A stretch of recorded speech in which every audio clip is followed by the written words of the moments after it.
अस्सलाम वालेकुम स्टूडेंट्स, आज हम पीएच स्केल डिस्कस करने जा रहे हैं। वेरी इंपॉर्टेंट टॉपिक है इस चैप्टर का।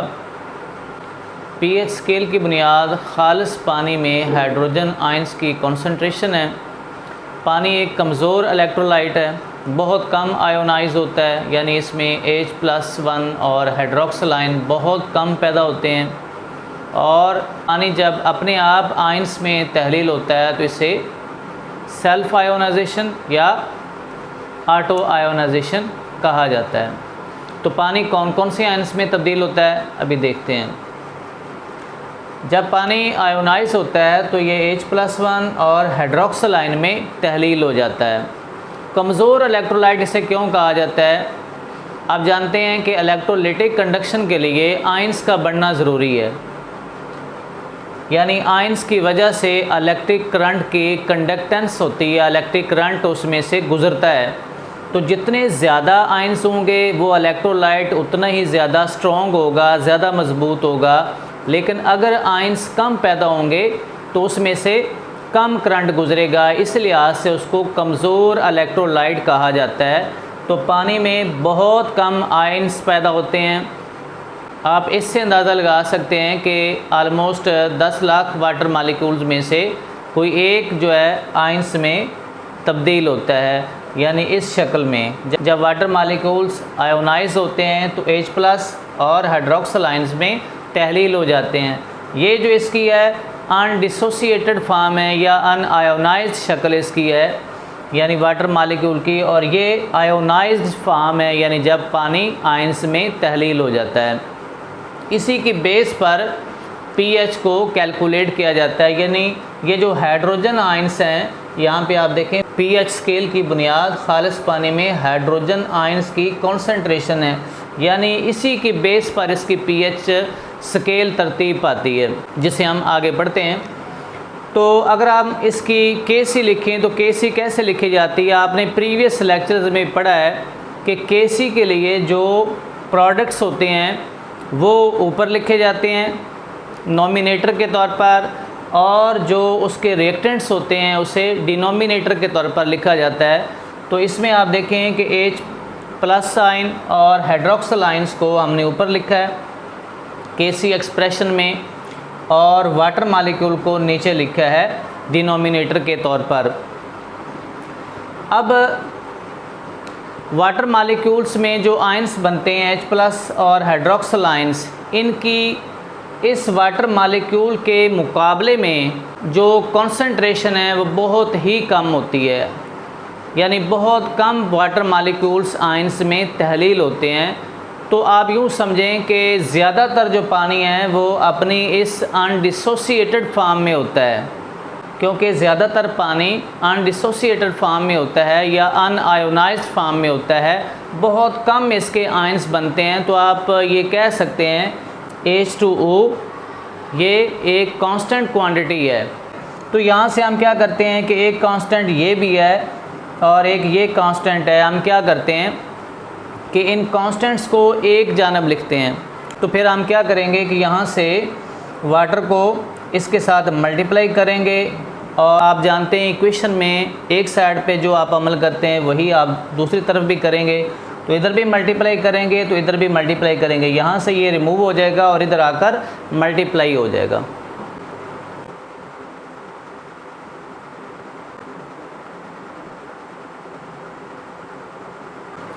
अब वाटर इसके साथ मल्टीप्लाई हो चुका है।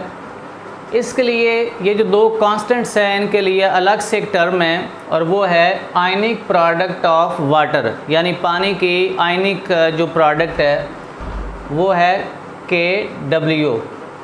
W stand for water. Water का आयनिक प्रोडक्ट कांस्टेंट है ये, और ये बराबर है H+ आयन जो कि वाटर के आयनिक प्रोडक्ट है। इन दोनों के हासिल ज़रब के ये बराबर है। पानी की जो आयनिक प्रोडक्ट कांस्टेंट की वैल्यू है वो है 1.0 क्रॉस 10⁻⁻14 एट 25 सेंटीग्रेड। ये एक्चुअली वाटर डिपेंडेंट है। जितना ज़्यादा आप इसको टेम्परेचर देंगे इसके आयंस में तहलील होने की शरह उतनी ज़्यादा होगी, लिहाजा ये वाटर डिपेंडेंट है। हम क्या करते हैं, इसको एक मखसूस टेम्परेचर पर कैलकुलेट करते हैं और वो टेम्परेचर क्या है, 25 सेंटीग्रेड। पानी जब तहलील होता है तो इसमें से इक्वल क्वांटिटी H+ आयन और हाइड्रोक्सल आयंस की बनती है। पानी जब आयंस में तहलील होता है तो इसमें से H+ आयन और हाइड्रोक्सल आयंस की एक जैसी मिकदार पैदा होती है, यानी एक ही H+ आयन और एक हाइड्रोक्सल आयन आप कह सकते हैं कि ये 1:1 रेशो में है। तो हम क्या करते हैं, इक्वेशन को ड्राइव करने के लिए इस हाइड्रोक्सल की जगह पर हम क्या करते हैं, H+ आयन ये पुटअप करते हैं। H+ आयन ये किस लिए पुटअप किया है, इक्वेशन को ड्राइव करने के लिए।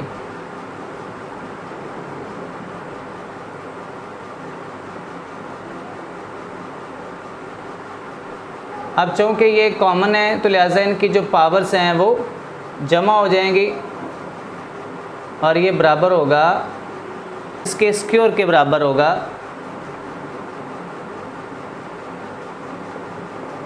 तो हम क्या करते हैं, इसका जो स्क्वायर है उसको ख़त्म करने के लिए हम दोनों जानब स्क्वायर रूट लेते हैं और स्क्वायर रूट की आप जानते हैं कि जो इसकी वैल्यू वो 1/2 के बराबर होती है।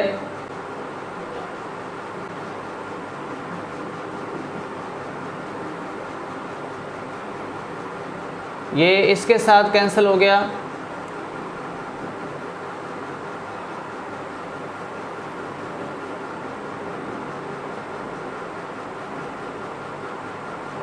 इसकी जो वैल्यू है वो 1/2 के बराबर होती है। तो ये इसके साथ कैंसिल होगा तो ये बराबर होगा 1.0 क्रॉस 10⁻⁻7। तो ये किसकी वैल्यू है, ये हाइड्रोजन आयंस की। H+1 ये बराबर होगा 1.0 क्रॉस 10⁻⁻7। चूँकि 10 की पावर में जो नेगेटिव वैल्यू आ रही है ये बहुत ही छोटी वैल्यू है, तो मनफी क़ुव्वत नमा रखने वाली मिकदारों के साथ निपटना बहुत मुश्किल होता है। तो लिहाजा इन्हें न्यूमेरिकल सिस्टम इस्तेमाल करते हुए पॉजिटिव मिकदारों में तब्दील किया जाता है और उसके लिए आम लोगार्थम लेकर उसे -1 से मल्टीप्लाई किया जाता है।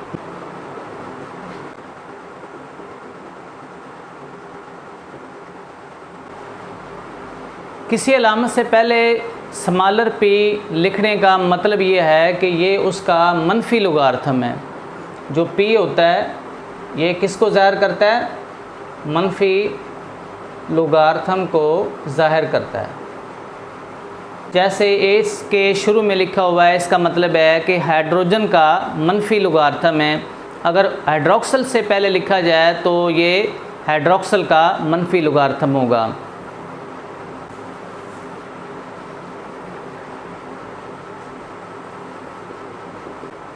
अब हम क्या करते हैं कि हाइड्रोजन आयंस की जगह पर इसकी ये वाली वैल्यू पुटअप करते हैं।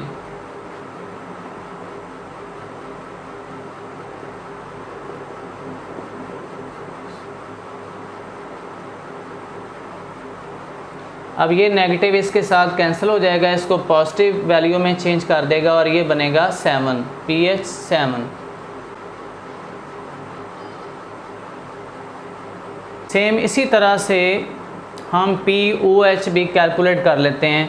हमने देखा था कि वाटर में जितने H+ आयन बनते हैं उतने ही हाइड्रोक्सल आयन्स बनते हैं, यानी इन दोनों की जो वैल्यूज़ हैं वो बराबर हैं। यानी अगर हाइड्रोजन आयन्स की वैल्यू 1.0 क्रॉस 10⁻⁻7 है तो हाइड्रोक्सल आयन्स की वैल्यू भी इतनी ही होगी। तो लिहाजा हम ये करते हैं कि इसकी ये वाली वैल्यू POH के लिए भी लिखते हैं। POH ये बराबर होगा -log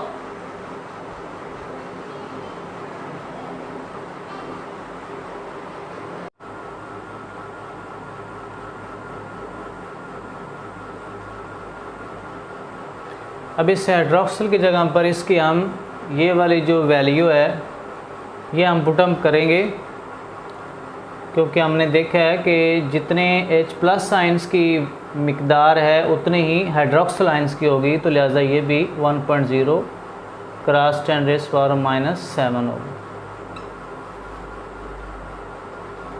नेगेटिव नेगेटिव से मल्टीप्लाई होता है तो वो पॉजिटिव वैल्यू में चेंज हो जाता है, तो लिहाजा ये +7 होगा, तो POH भी +7 होगी। तो इस तरह से प्योर वाटर की जो pH और POH है ये 7 होती है। तो ऐसे सॉल्यूशन जिनकी pH और POH 7 हो तो ऐसे सॉल्यूशंस को न्यूट्रल सॉल्यूशन कहा जाता है, जैसा कि वाटर। तो अब हम इक्वेशंस को सामने रखते हुए pH और POH की तारीफ़ करते हैं। तो pH का मतलब है हाइड्रोजन आयंस की मोलर कंसंट्रेशन का मनफी लोगार्थम।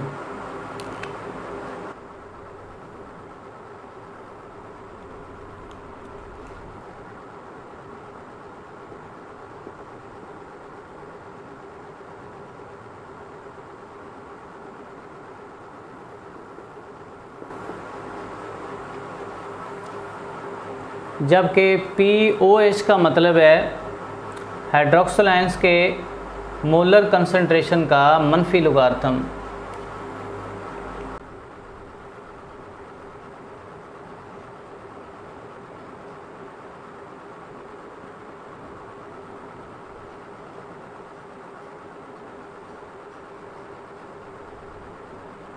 pH की वैल्यू आमतौर पर 0 से 14 तक होती है, इसलिए pH और POH ये 14 के बराबर होते हैं।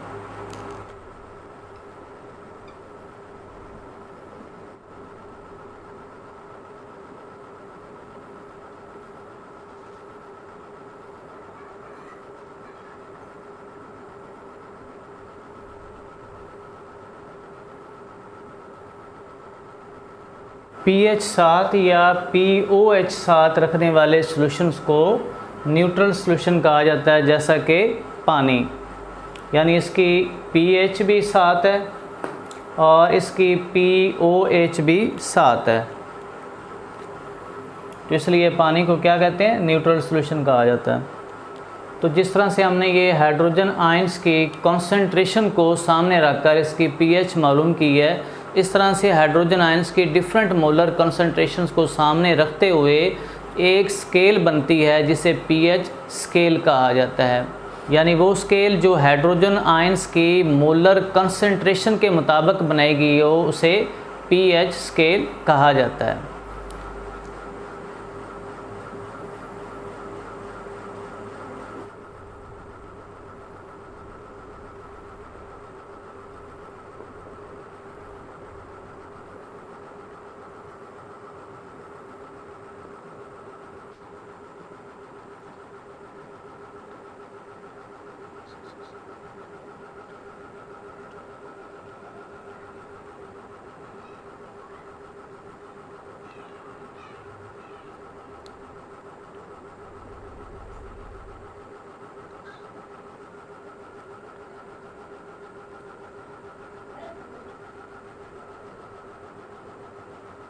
तो इस तरह से हाइड्रोजन आयंस की मोलर कॉन्सेंट्रेशन के मुताबिक एक स्केल बनती है जिसे pH स्केल कहा जाता है, और इसमें pH और POH का जो मजमू है वो 14 के बराबर है। फॉर एग्ज़ाम्पल आप देखें, इसमें यहाँ पे अगर pH 0 है, 0 में +14 करें तो इसका मजमुआ भी 14 होगा, और 13 + 1 करें तो ये भी 14 होगा। अब इसमें जो pH 7 या POH 7 वाले सॉल्यूशंस को न्यूट्रल सॉल्यूशन कहा जाता है, यानी जिनकी pH 7 या POH 7 हो तो इन्हें क्या कहते हैं, न्यूट्रल सॉल्यूशन कहा जाता है।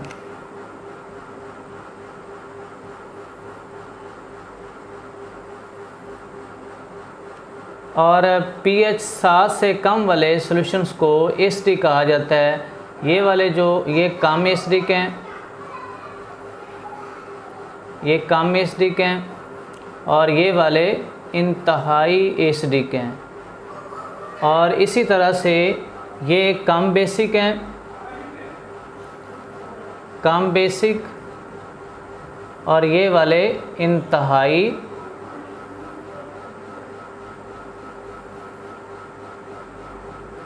बेसिक हैं, क्योंकि पीएच स्केल एक लोगार्थमिक स्केल है जिसमें बेस 10 की पावर्स में लिखा जाता है। तो इसलिए pH 1 के सॉल्यूशन में हाइड्रोजन आयंस की कॉन्सेंट्रेशन pH 2 वाले सॉल्यूशन से 10 गुना ज़्यादा और इसी तरह से pH 3 वाले सॉल्यूशन से 100 गुना ज़्यादा होगी। तो pH स्केल के मुताबिक हम कुछ नताइज अक्स कर सकते हैं कि ऐसे सॉल्यूशन जिनकी pH 7 हो या POH 7 हो तो वो न्यूट्रल सॉल्यूशन कहलाते हैं, और अगर pH 7 से ज़्यादा हो यानी 8 हो, 9, 10 अप टू 14 तो ऐसे सॉल्यूशन को बेसिक सॉल्यूशन कहा जाता है। और इनकी pH जैसे कम होती चली जाती है तो वो एक्चुअली इंतहाई स्ट्रॉन्ग एसिड होते हैं, यानी ऐसे एसिड जिनकी pH 0, 1, 2, 3 यानी इस रेंज में आ रही है तो वो इंतहाई एसिडिक होंगे। तो हम इनके नताइज अलग से भी लिख लेते हैं।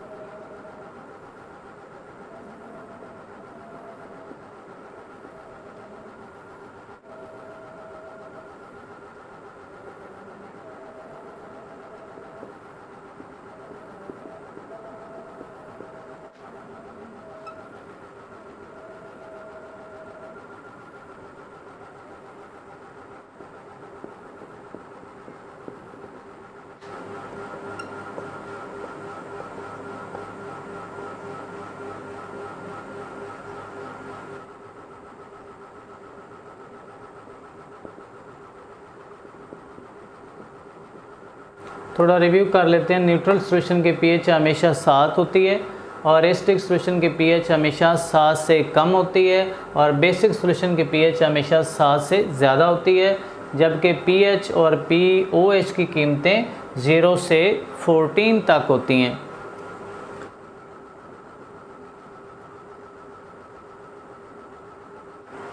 ये किसी सॉल्यूशन की एसिडिक या बेसिक नेचर मालूम करने के लिए इस्तेमाल की जाती है कि आया कि दिया गया सॉल्यूशन एसिडिक है या बेसिक है।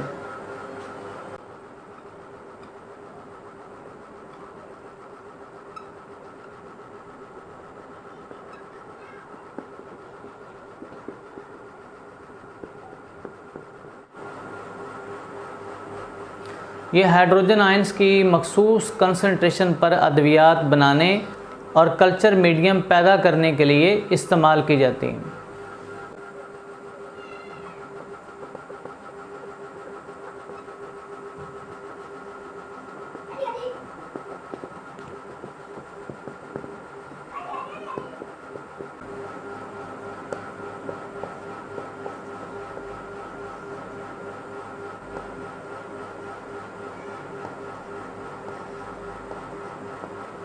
ये बायोलॉजिकल रिएक्शंस के लिए मतलूबा कंसंट्रेशंस के सॉल्यूशन बनाने के लिए इस्तेमाल की जाती है।